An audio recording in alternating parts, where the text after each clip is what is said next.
اس بچے پر نظر پڑی تو میرے نبی نے فرمایا کہ آپ نہیں جا سکتے۔ جب یہ بات میں نبی پر نے فرمائی نا، اب جو کہ نبی کا جو حکم ہوتا ہے وہی رب کا حکم ہوتا ہے، اب اس پر اقرار تو ہو نہیں سکتا، لیکن بچہ تھا وہ روتا رہا، اطلاع ہو رہا کہ اپنا آپ جو حال تھا وہ بحال ہو گیا۔ تو جب میرے نبی پاک نے یہ جذبہ دیکھا، یہ اس بچے کا جذبہ اور جوش دیکھا اور اتنا شوق دیکھا اللہ کے راستے پر اپنے وجود کو حاضر کرنے کے لیے، جہاد کے لیے، تو میرے نبی نے پھر اس کو اجازت دی۔ جنگ بدر کا یہ میں پہلی بات بنیاد بتا رہا ہوں کہ جذبہ کتنا تھا، یعنی یہ بات عادت چلے کہ وہ مجبوری سے لڑے تھے نہ، جب حکم آ جاتا ہے تو پھر ان کا تو یہ شوق تھا، پھر ہر صحابہ کھڑے ہو جاتے تھے، کہتے یا رسول اللہ یہ تو آدمی ہے، یہ تو مخلوق ہے،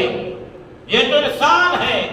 ان کو ہم جانتے ہیں، اگر یا رسول اللہ ذات کی قسم ہے اگر ہمیں آپ یہ کہیں کہ پہاڑ سے جنگ لڑنے، پہاڑ سے جنگ لڑیں گے۔ اتنا تقویٰ، اتنی جذبہ تھا۔ اور حضرت عبد الرحمن بن عوف رضی اللہ تعالی، آپ کہتے ہیں ہم دیکھو اب جذبہ دیکھو بچوں کا، ابھی بڑوں کی تو میں بات نہیں کی، کہتے ہیں میرے ایک دائیں طرف بچہ کھڑا ہے، دوسری طرف بائیں طرف بچہ کھڑا ہے، عمر کتنے 9 سے 10 سال، 2 بھائی ہیں۔ کہتے ہیں ایک پوچھتا ہے، مجھے پوچھتا ہے عبد الرحمن بن عوف ابو جہل کون سا ہے؟ میں نے پوچھا کیا بات ہے؟ انہوں نے کہا کہ سنا ہے وہ ہمارے نبی پاک کو گالیاں دیتا ہے۔ کہتے ہیں آپ بھی چھوٹے چھوٹے، تلواریں بھی چھوٹی چھوٹی۔ کہتے ہیں میں نے بڑے ان کی حیرانگی سے دیکھا اور دیکھنے کے بعد پھر خاموش کھڑا ہو گیا۔ کہتے ہیں اس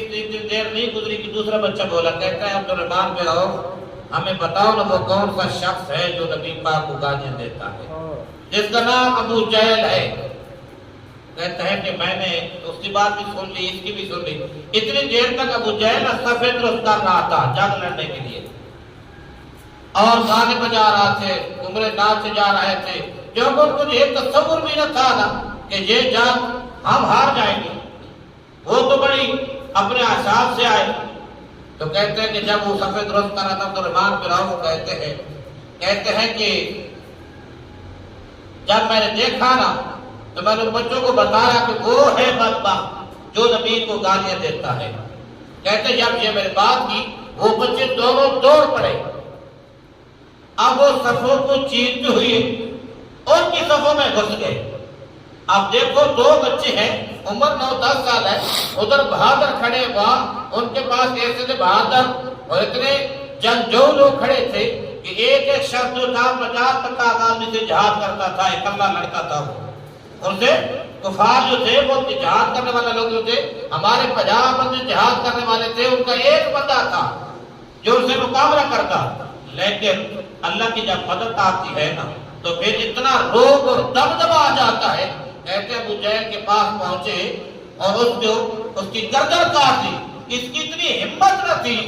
کہ ان کو ہٹا سکتے، ان کو چھڑا سکتے، پورا کافرہ کھڑا تھا، 1000 آدمی کھڑا تھا، کہتے اس کے ٹکڑے ٹکڑے کر دیے۔ اور نہ وہ پھر ایک شخص، بچی کی بات بڑی پیاری ہے